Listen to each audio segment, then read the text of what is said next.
The rain was coming down hard that evening, making the city streets look like mirrors under the streetlights. Most people were rushing home trying to stay dry, but there was one man who didn't seem to care about getting wet at all. He walked slowly down the sidewalk, his expensive suit getting soaked. His shoes, which probably cost more than most people make in a month, splashed through puddles without any thought. This was David Chen, one of the richest men in the city. He owned hotels, restaurants, and shopping centers. His name was on buildings all over town, but right now, he looked like the most broken person in the world. David had everything money could buy. His house was so big you could get lost in it. He had cars that most people only see in movies. His bank account had more zeros than most people could count. But 3 hours ago, his whole world fell apart. The divorce papers were still in his jacket pocket, getting wet from the rain. His wife of 15 years had finally had enough. She took their 2 children and left. The house that used to be full of laughter and family dinners was now just a cold, empty building. As he walked, David thought about how he got here. He had worked so hard to build his business empire. 18-hour days were normal for him. He missed birthday parties, school plays, and family vacations. He always told himself he was doing it for them, to give them the best life possible. But somewhere along the way, he forgot that the best thing he could give them was his time. His phone kept buzzing with messages from his business partners and employees. There were deals to close, meetings to attend, and money to be made. But for the first time in years, David didn't care about any of it. He just kept walking through the rain, feeling more alone than he ever had in his life. The wealthy neighborhood where he lived was far behind him now. He found himself in a part of the city he rarely visited. The buildings here were older, smaller. There were no fancy restaurants or expensive shops, just regular people living regular lives. David stopped when he heard something that cut through the sound of the rain. It was a voice, small and clear. A child was singing. The melody was simple but beautiful, like something you might hear in church or at a school concert. He looked around and saw a small figure sitting under a broken streetlight. It was a little boy, maybe 7 or 8 years old. He was sitting on a piece of cardboard, trying to stay dry under a small piece of metal that stuck out from an old building. His clothes were worn and too big for him, like they used to belong to someone else. But the boy was singing. Not loudly, just a soft, gentle song that seemed to make the whole street feel warmer somehow. Even though he was obviously homeless and had very little, there was something peaceful about him, something that David hadn't felt in a very long time. David stepped closer, staying in the shadows so the boy wouldn't see him. He listened to the words of the song. It was about sharing, about how even when you don't have much, you can still give something to others. The boy's voice was pure and honest, without any of the worry or stress that David carried around every day. As he watched, David noticed that the boy had a small paper cup in front of him with a few coins in it. But that wasn't what caught his attention. Next to the boy was a small pile of things, a half-eaten sandwich, an apple, and a bottle of water. Someone had given these to him, probably other people who didn't have much either. But here's what made David's heart skip a beat. The boy took the apple and broke it in half. Then he wrapped one half in a napkin and put it in his pocket. When David looked closer, he realized the boy was saving it for someone else. Even though he was hungry, even though he probably didn't know where his next meal would come from, he was thinking about sharing what little he had. The boy finished his song and looked up at the dark sky. The rain was still falling, but he smiled anyway.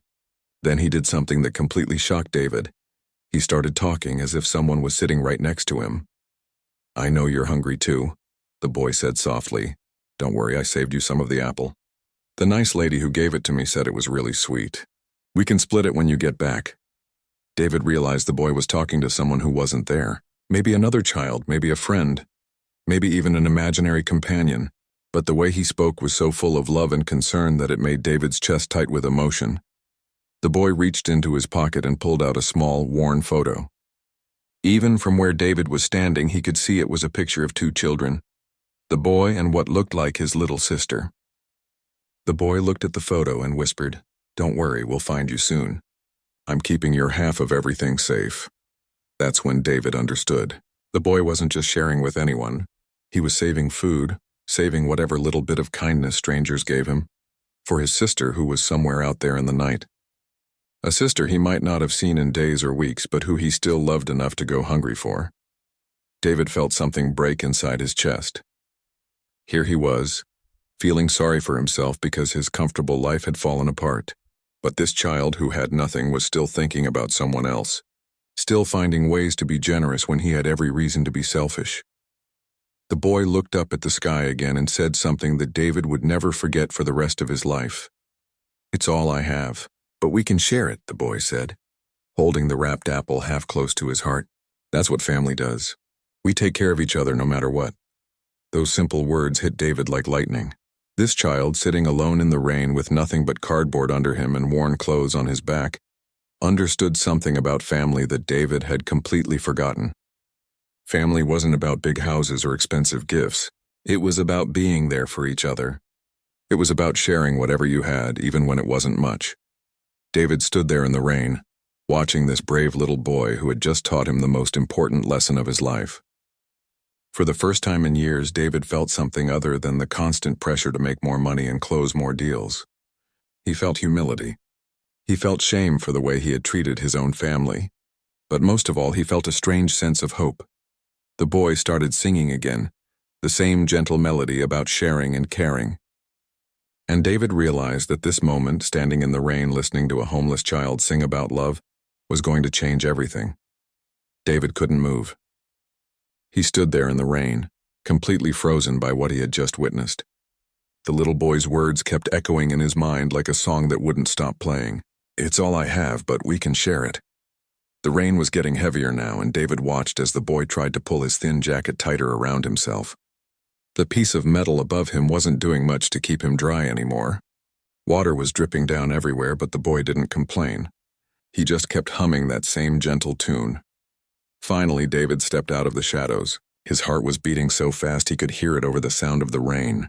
He had talked to presidents and famous business leaders without feeling nervous, but approaching this little boy felt like the most important thing he would ever do. "Hey there," David said softly, trying not to startle him. The boy looked up with big, curious eyes. He didn't seem scared, just surprised to see someone standing there. "Hello, mister," the boy said politely. "Are you okay? You look really sad." David was shocked. Here was a child who had every reason to be suspicious of strangers, especially adults. But his first thought was to ask if David was all right. The kindness in those young eyes made David's throat feel tight. David started, then stopped. How could he explain that he was sad about losing his family when this boy had lost so much more? "I'm just having a hard day." The boy nodded like he understood completely.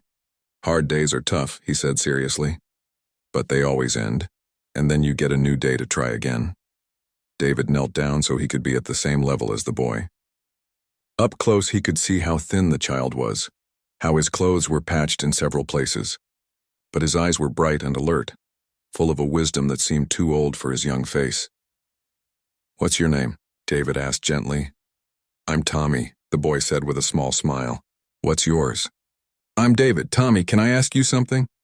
"Where do you live?" Tommy's smile faded a little, but he didn't look away.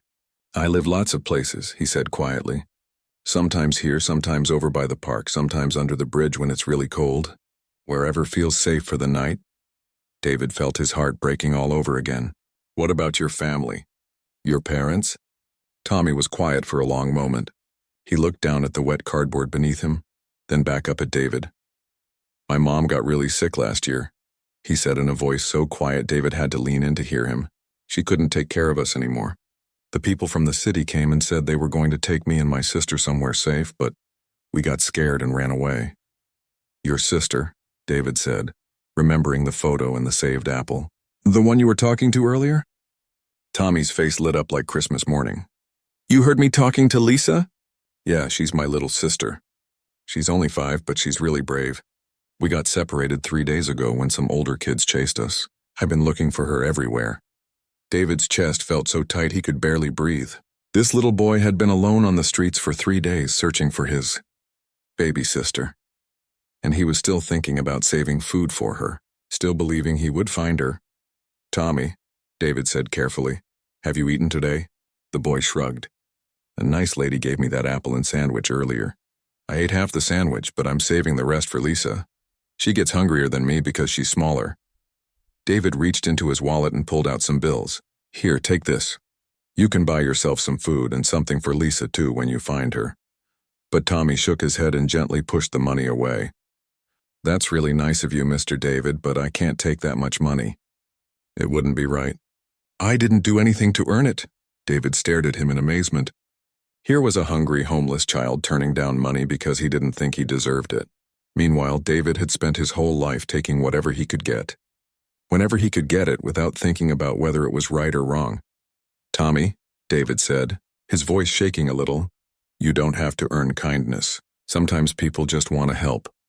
Tommy thought about this for a moment, then smiled. Okay, but only if you let me share it with you. That's what my mom always taught us. When someone is kind to you, you find a way to be kind back. Before David could answer, Tommy broke off a piece of his saved sandwich and held it out to him. Here, you look hungry too. And sad people need food to feel better. David looked at the small piece of bread and meat in Tommy's dirty little hand. It was probably the most generous offer anyone had ever made to him. This child, who had nothing, was offering to share his only meal with a complete stranger. With tears in his eyes, David accepted the piece of sandwich. It tasted better than any expensive meal he had ever eaten. Thank you, Tommy, David whispered. That's the kindest thing anyone has done for me in a very long time. They sat together under the broken streetlight, sharing the simple meal while the rain continued to fall around them.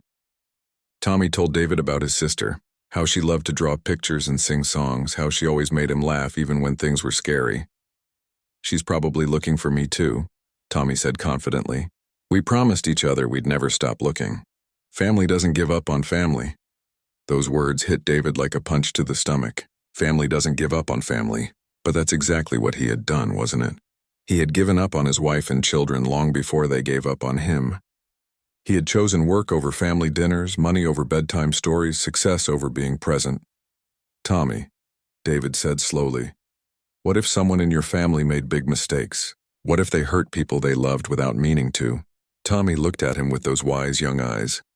Everyone makes mistakes, Mr. David. My mom used to say that what matters isn't the mistake, it's what you do after you realize you made it. Do you try to fix it or do you just feel sorry for yourself? David felt like this 8-year-old boy had just looked straight into his soul. What if it's too late to fix it? It's never too late, Tommy said firmly. As long as you're still breathing, you can still say you're sorry. You can still try to do better. That's what love means. You keep trying, even when it's hard. Just then they heard a sound that made Tommy jump to his feet. Someone was calling his name from down the street. A small, high voice that cut through the rain like a bell. Tommy! Tommy, where are you? Tommy's face exploded with joy. Lisa, he shouted back. Lisa, I'm here.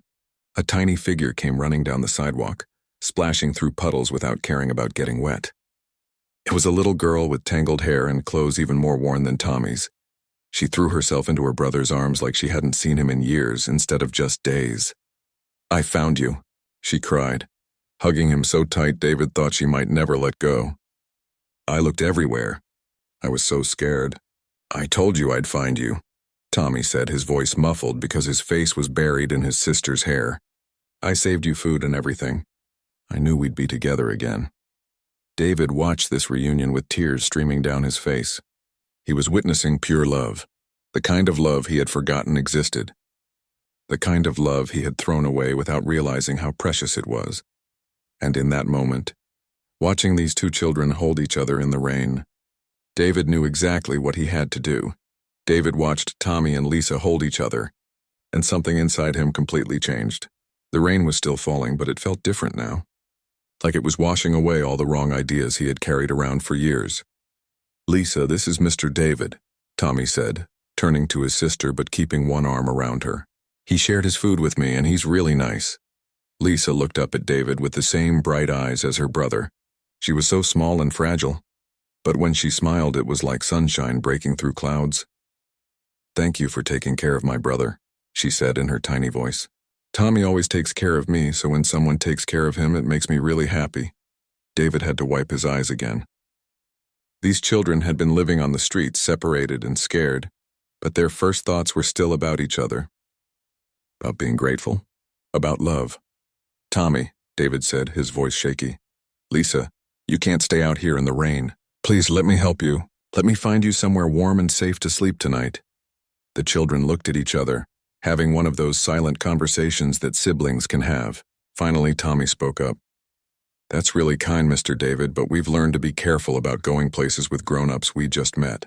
Not all adults are as nice as you seem to be." David felt his heart break again, but this time for a different reason. These babies had to be suspicious of help because the world had not been kind to them. They had learned to protect themselves in ways no child should ever have to. "I understand," David said. "You're right to be careful. But what if I could help you find the right people? People whose job it is to help children like you." Lisa tugged on Tommy's sleeve. "The scary people in uniforms?" she whispered. But David could still hear her. "No, sweetheart," David said gently. "Not scary people. Good people who want to make sure you have food and beds and maybe even help you find a real family to live with." Tommy looked uncertain. "What if they separate us again? What if they put us in different places?" David thought for a moment. He pulled out his phone and scrolled through his contacts until he found the name he was looking for. Patricia Williams, a woman who ran a children's charity that David's company had donated to in the past. He had never paid much attention to the work she did, but now it seemed like the most important thing in the world. "I know someone," David said. "Someone who helps children stay together. Can I call her?" "You don't have to go anywhere until you feel safe about it." The children whispered to each other again, then Tommy nodded. "Okay, but we stay together no matter what." "That's not negotiable." David smiled at Tommy's serious tone. This little boy had learned to be a negotiator at 8 years old, fighting to protect his sister. David dialed Patricia's number, hoping she would answer even though it was late. "Patricia, this is David Chen," he said when she picked up. "I know it's late, but I have an emergency. I'm with 2 children who need help, and I need someone I can trust." While David talked on the phone, Tommy shared the saved apple with Lisa, just like he had promised. They split it perfectly in half, and Lisa made happy little sounds as she ate, like it was the most delicious thing she had ever tasted.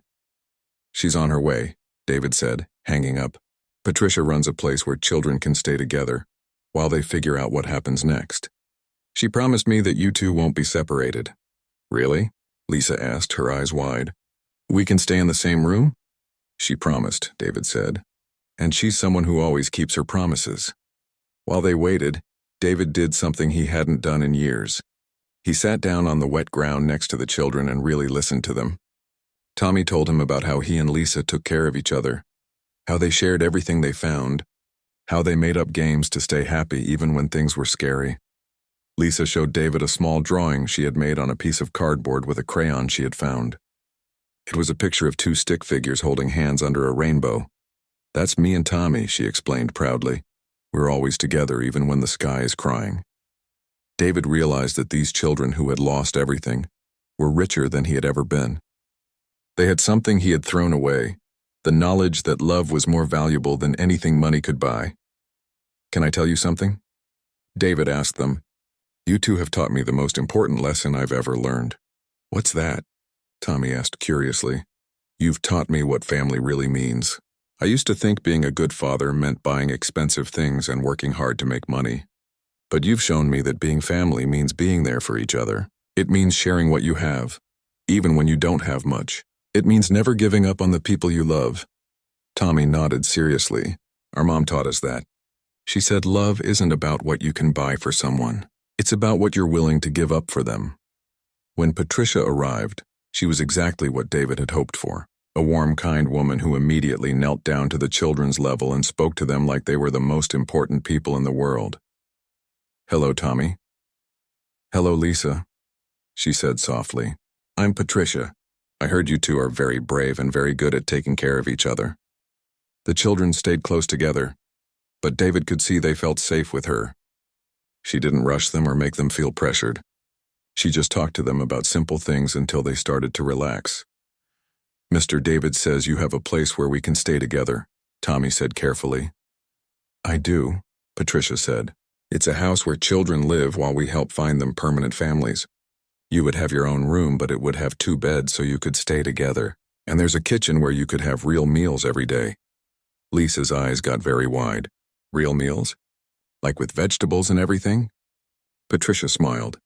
"Vegetables, fruit, meat, milk, whatever you want. And you never have to worry about saving food for later because there's always more.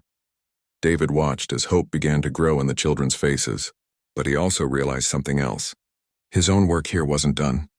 These children had changed his life in one night, and he owed them more than just finding them a safe place to sleep.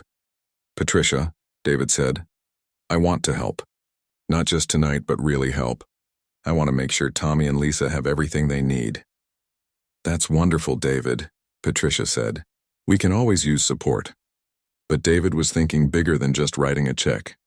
He was thinking about the conversation he needed to have with his own family, about the apologies he needed to make, about the changes he needed to make in his own life.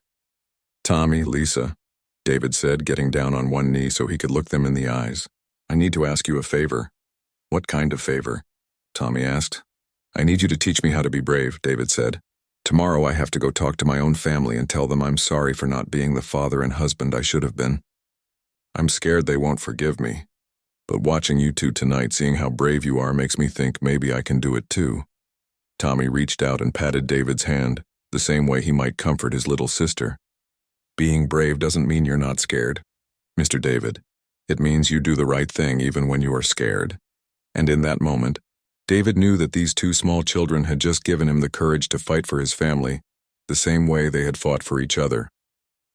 The next morning, David woke up in his big empty house feeling like a completely different person. The divorce papers were still on his kitchen table where he had left them the night before. But now they felt like a challenge instead of an ending. He had barely slept, thinking about Tommy and Lisa's words echoing in his mind. Being brave doesn't mean you're not scared. It means you do the right thing even when you are scared. David showered and put on a simple shirt and jeans instead of his usual expensive suit. He looked at himself in the mirror and saw someone he hadn't seen in years, a man who cared more about his family than his image. Before leaving the house, he called Patricia to check on the children. They're doing well, Patricia told him. Tommy made sure Lisa ate breakfast before he would touch his own food. And they've been asking about you, wondering if you were okay. David felt his chest tighten with emotion. Even after everything they had been through, these children were worried about him. Patricia, I meant what I said last night. I want to help them long term.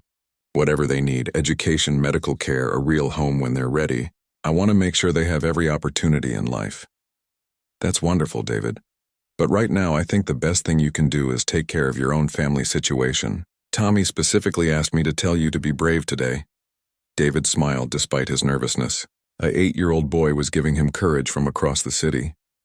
The drive to his wife's sister's house felt like the longest journey of his life.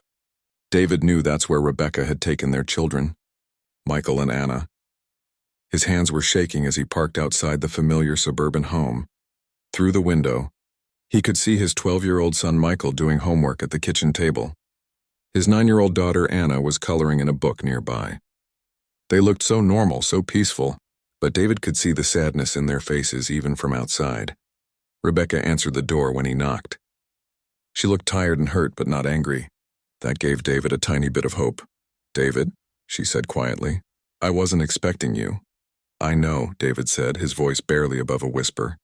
Rebecca, can we talk, please? I know I don't deserve it, but I'm asking anyway. She studied his face for a long moment. David realized she was looking for something. Maybe sincerity, maybe change. Maybe just a sign that this conversation would be different from all the others they'd had. The kids are here, she said finally. I know. I was hoping I could talk to all of you. Together, as a family. Rebecca's eyes widened slightly. David had always insisted on keeping business discussions separate from the children. He had never wanted to include them in serious conversations before. David, what's changed? Yesterday you were ready to sign those papers without even trying to fix things. David took a deep breath, thinking about Tommy's courage in the rain. I met someone last night. Actually, I met 2 people. They taught me what I had forgotten about family, about love, about what really matters. Rebecca opened the door wider, letting him in. The children have been asking about you, she said softly. Anna cried herself to sleep last night, wondering if she did something wrong. David felt like someone had punched him in the stomach. His baby girl thought she was to blame for his failures as a father. Michael looked up when David walked into the kitchen. His face was guarded, like he was protecting himself from being disappointed again. Hi, Dad, Michael said carefully. "Hi, buddy," David said, sitting down across from him. "Anna, sweetheart, can you come here too?" Anna looked at her mother, who nodded encouragingly. She climbed onto the chair next to David, but didn't hug him like she used to. That small distance felt like a canyon to David. "I need to tell you all something," David began, his voice shaking, "and I need to start by saying I'm sorry. I'm sorry to each of you for different reasons, but I'm sorry to all of you for the same big reason." He looked at each of their faces, Rebecca's cautious hope, Michael's protective anger, Anna's confused sadness. "I forgot that being your husband and your dad was the most important job I would ever have. I thought if I worked hard and made lots of money, that would be enough to show you I loved you. But I was wrong. Love isn't about what you can buy for someone. Love is about being there. Love is about choosing your family over everything else every single day." Anna's bottom lip started to tremble. "Daddy, are you going to live with us again?" David's heart broke at the hope in her voice. "I don't know, sweetheart. That's up to your mom. But what I do know is that I want to be a better dad to you and Michael, whether I live here or somewhere else." Michael crossed his arms. "You always say you're going to change, Dad, but then your phone rings and you leave anyway." David nodded, accepting the hurt in his son's voice. "You're right, Michael. I have said that before. But this time is different because I finally understand what I was doing wrong. I was treating you guys like you were less important than my work, and that's not true. You're the most important thing in my life. You always should have been." "Then why did you miss my soccer game last week?" Michael asked, tears starting to form in his eyes. "It was the championship, Dad. I scored the winning goal and I looked for you in the stands, but you weren't there." David felt tears rolling down his own cheeks. "Because I'm an idiot, son. Because I thought a meeting about buying another building was more important than watching my boy play soccer. I was wrong. I was so wrong." Rebecca sat down at the table too. "David, we've had this conversation before. What's different this time?" David thought about Tommy and Lisa, holding each other in the rain, about how they shared everything they had, about how they never gave up on each other. "Last night I met two children who have nothing. No home, no parents, barely any food. But they have something I threw away. They know that family means you share what you have. It means you're there for each other no matter what. It means you don't give up on the people you love." He turned to Anna. "Sweetheart, you didn't do anything wrong. The problems between your mom and me are grown-up problems that have nothing to do with you. You and Michael are perfect exactly the way you are." Anna started crying and climbed onto David's lap. For the first time in months, she hugged him tight. "I missed you, Daddy," she whispered. "I missed you too, baby girl, more than you'll ever know." Michael was still holding back, but David could see the wall starting to crack. "Michael, I know I've let you down. I know saying sorry isn't enough. But if you'll let me, I want to start over. I want to come to every game, every school play, every important moment. I want to be the dad you deserve." "What about your work?" Michael asked suspiciously.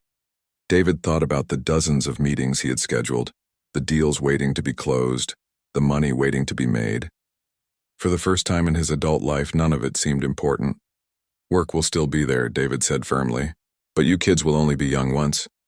I've already missed too much. I don't want to miss any more." Rebecca wiped her eyes with a tissue. "David, if we try this again, things have to really change. Not just for a few weeks, but permanently." "I know," David said, still holding Anna while reaching for Michael's hand. "And I have an idea about how to make sure I keep my promises this time." Rebecca looked at David with curious eyes. "What kind of idea?" David took a deep breath, knowing that what he was about to say would sound crazy to everyone, including himself. But after meeting Tommy and Lisa, crazy didn't seem so bad anymore. "I want to sell most of my businesses," David said quietly. "I want to keep just enough to take care of our family comfortably, and use the rest to help children like the ones I met last night." The room went completely silent. Even Anna stopped sniffling and looked up at her father with wide eyes. "Dad," Michael said slowly, "are you feeling okay? You always said your businesses were the most important thing in the world."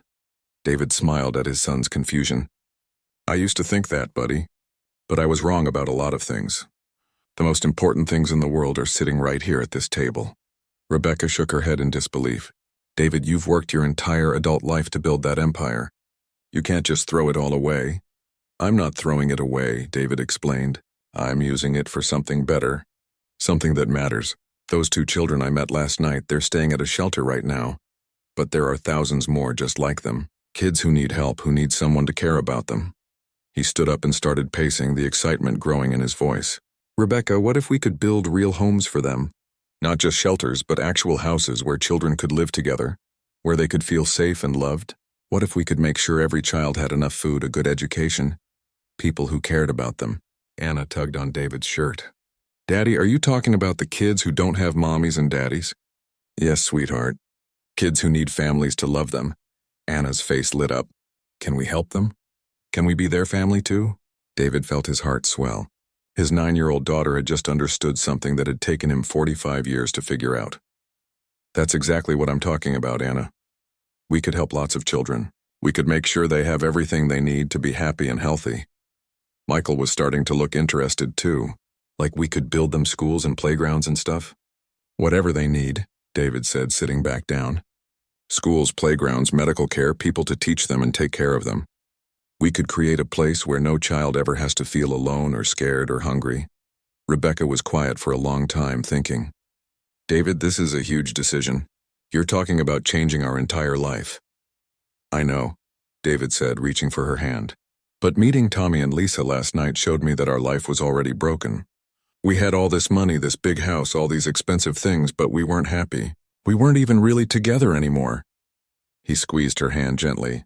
What if instead of living for ourselves, we lived for something bigger?